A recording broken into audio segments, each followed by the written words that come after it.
What's up? This is Austin. Aloy here. Hi, it's Jiawei. Kenneth here. And Celine here. Today's meeting is about meeting effectiveness.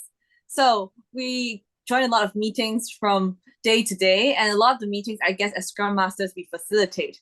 But especially for those meetings that we do not, how can we help the meeting be more efficient and effective? Anyone has any experience to share?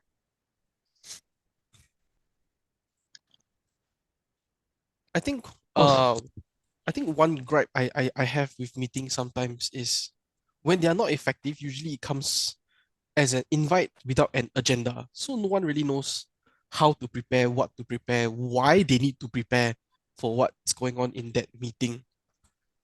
Like it's such an easy thing to write agenda, is it?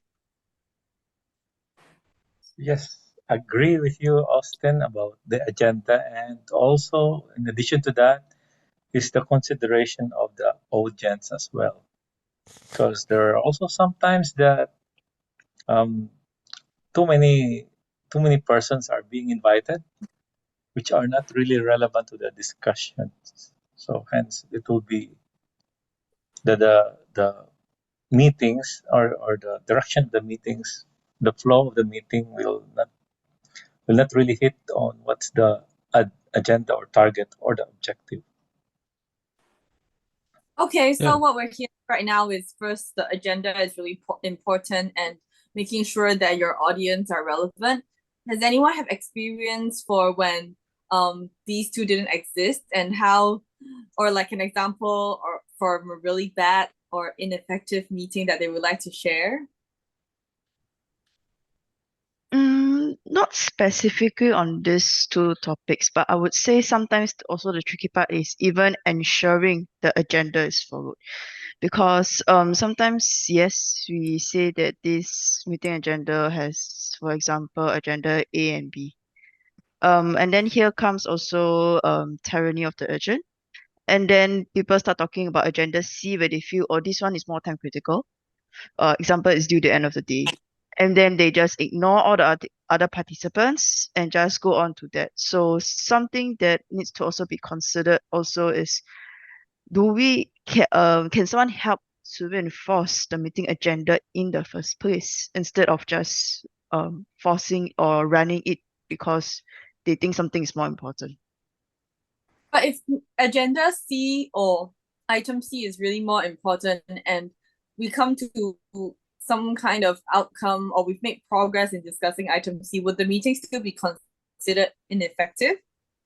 I yeah, I think support Zuling's view that think this agenda C thing is more of a loudest voice in the room.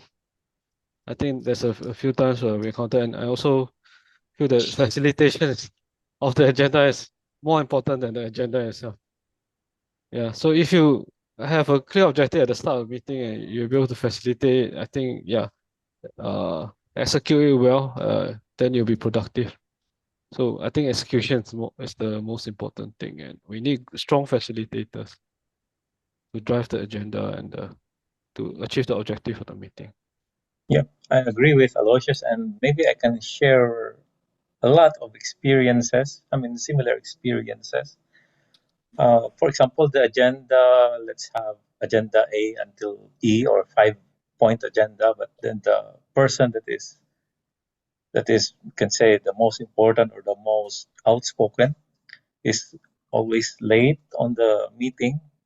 When, for example, the meeting has already started and ended, I mean, some decision has already been made for agenda A, B, then that outspoken person, it may not be the highest ranking official or in the organization, but usually when that person comes in the meeting because he is always or that person is always late, then let's go back to agenda A again and B. So for me, that's I yeah, it defeats the purpose of having a very effective meeting.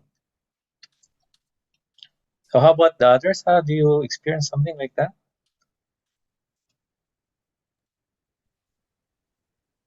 Okay, talk about being late to meeting. I think that's a a telltale sign of a meeting, like hygiene issue.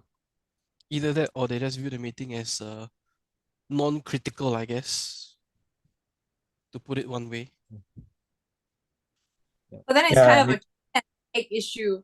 If the meeting has a history of being ineffective, then people would not put enough emphasis on attending the meeting in time because it's ineffective anyway, so that they don't feel like their presence, or they might feel like their presence are better spent elsewhere. yeah, exactly. And it will demotivate a lot of people coming out of the meeting.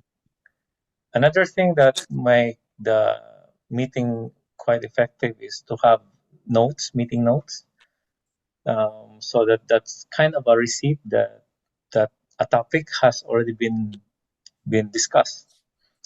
So that can be quite effective and force a facilitator to really share to the person that is coming in late that hey, we have already discussed this and this is our proof. So if you want more details, we can do it after the meeting. So that's usually what I do if I'm the facilitator or chair of the meeting. I have a quick question. I'm just curious. I know the idea of meeting minutes is also to share with people who might be late or last minute urgency cannot really attend. So that does happen. But does it also build in a sense a level of reliance or how to say, will it hence result in people also saying, yeah, anyway, since there will be meeting minutes, why do I need to be punctual? Has there ever been a situation where it becomes like not the benefit that you're trying to reap from? Yes, a lot of times, and we need to be very careful if that will be kind of culture of the organization. Then it's a red flag that the organization is not really doing effective meetings. Hopefully, it is not, and hopefully, it's getting better and better. I might have a different view in terms of meeting minutes. I'm not the biggest fan of it, but I think it's also because of the way the team operates. Like, we have our regular team syncs, and that's when, or like daily stand up, and we kind of sync up.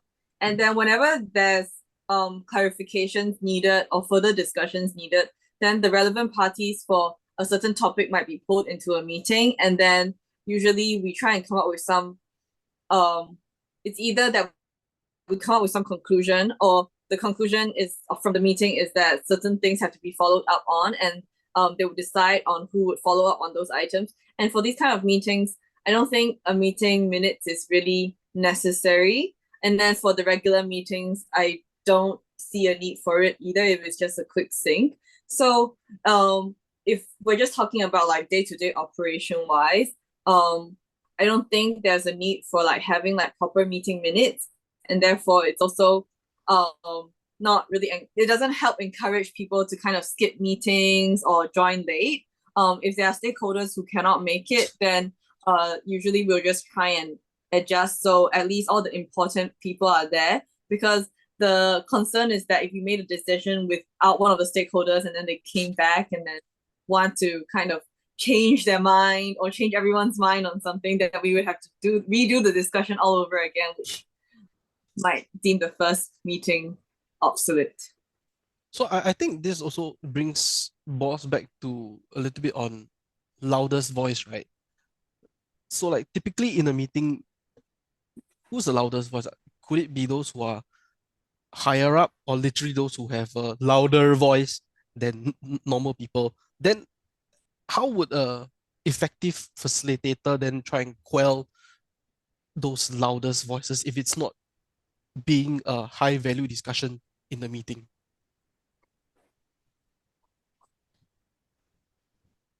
Well, the facilitator has to be deaf enough to try to stop this loud voice.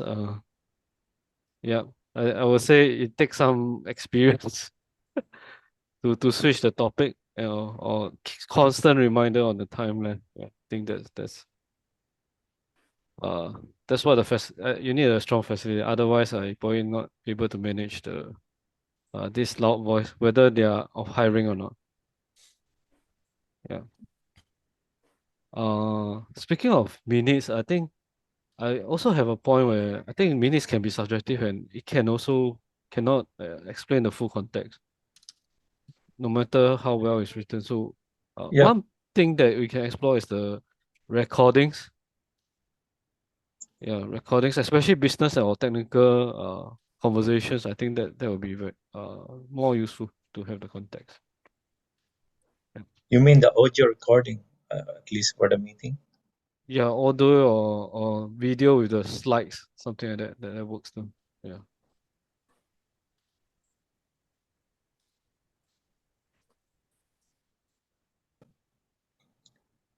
Yeah, but sometimes if you have this kind of things, then it feels like university, right? If we have recorded lecture, then why do we go lecture?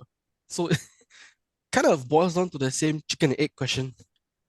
But I think I get a point about the audio recording to capture some form of some kind of context, so it's easier for people to link back the discussions once they are caught up in some sense. I find Your- recording being quite tough to catch up on because even if you speed it up, you need to spend significant time in, listening through the whole recording.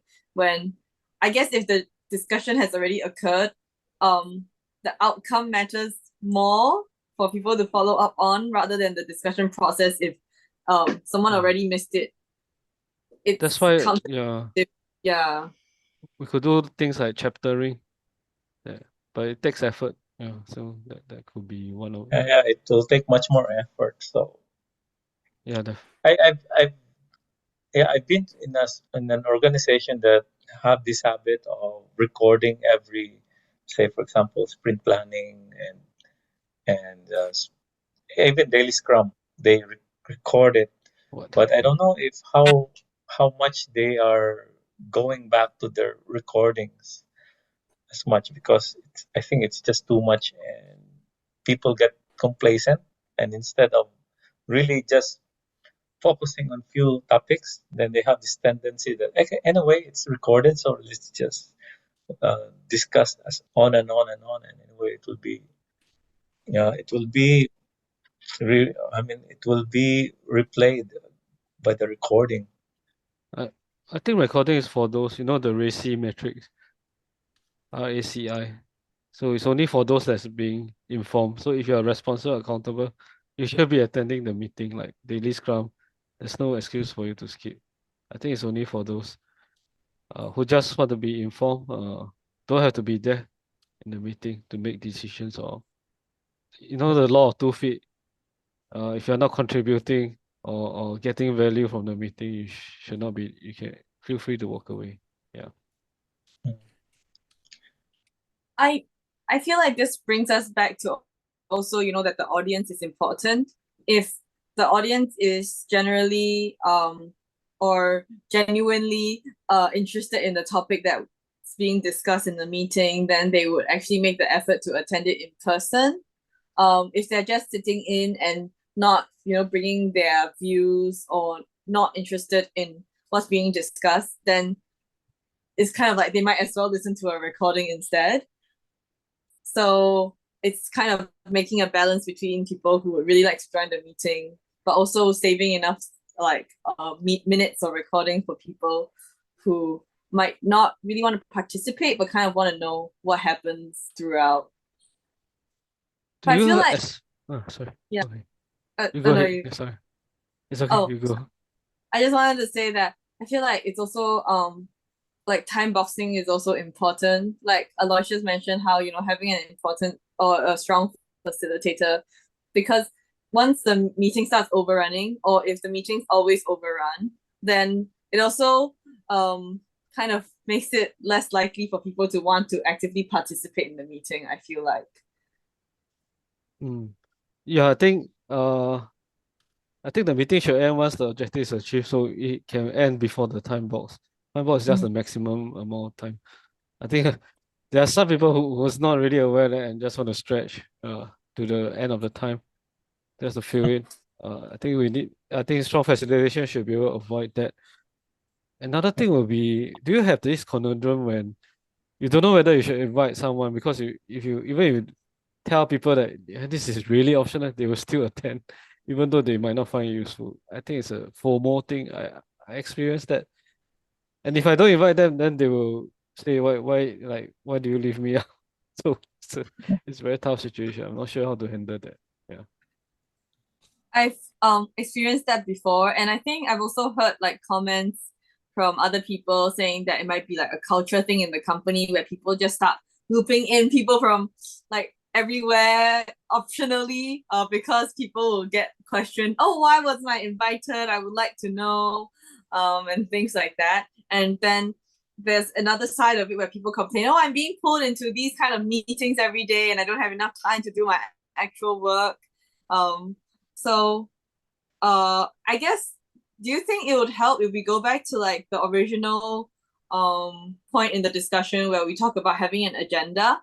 Do you think having that agenda would help in terms of people determining themselves if they would still like to join the meeting or if it's really optional? Yeah, I agree with agenda and really making sure that it's quite clear as an objective or the goals of the meeting. It will really greatly help. And it also will help if it can scope down which one of the topics and which of the individuals are needed there to make some kind of decision. Yep. So Yeah, I think it it's sounds like a good idea. You put the agenda, then you ask people to opt in, then you invite those people. And So you if they put don't want everyone in, as they optional. yeah. You Okay, don't even not invite everyone them. lah. You invite them when they not opt in. everyone. I think Not that's a everyone. good way. Yeah. So actually, I want to also touch on another aspect of meeting effectiveness, and that's basic human to human communication. How we talk, the way we say things, the kind of grammar and vocabulary used. I think sometimes it's really important to make sure that the words you say and how you deliver a message is very fitting to the target audience.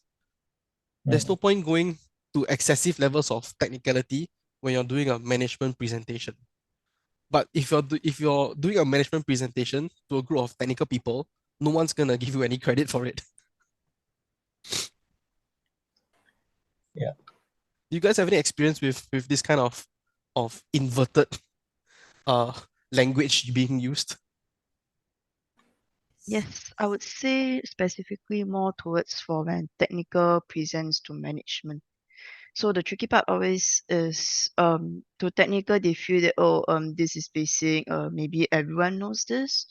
But when they want to share or pitch their ideas to management, management loses their interest. The feedback we got is that management doesn't understand, only understood the agenda slide. And that's the only thing they understood in the thank you slide. Everything in between was just lost. And that's always a tricky part also because to get a bit of depth does it make sense to be presenting certain ideas? Because sometimes you do need in a sense some introduction to technicality to be able to share the business value. But that's always a tricky, in a sense, gray area for to what level do we deep dive, to what level do we not deep dive. I think this goes back to agenda, but an extension of that topic, which is it's not just the agenda that matters, but the purpose of the meeting has to be clearly conveyed as well. Because one of the examples that I faced is sometimes I think some people want to reach an alignment or come to an agreement in a meeting, but some of the meetings we just want to discuss something and it might not be necessary to reach an alignment on something. But then people might really want to get there, so they keep spending a lot of time trying to convince everyone to kind of agree on the same view, and that might be time unnecessarily spent if it wasn't the purpose of the meeting. So I feel like it kind of ties in with if the purpose of the meeting is just to briefly explain something to management without it being too technical, and then this purpose should have been clearly conveyed probably to the people who are making the presentation. And then hopefully as time they would be able to kind of determine themselves where the line is between the technical discussions and what management would be interested in knowing. Yeah. And to add to Jawei's point, maybe the title of the meeting can help, or we can say subtitle of the meeting, so we can really scope down and at least by one glance already know what's the purpose or the goal or the objective of the meeting. That will might help and reduce or minimize this kind of discussion that are not really in scope for the topic of the meeting.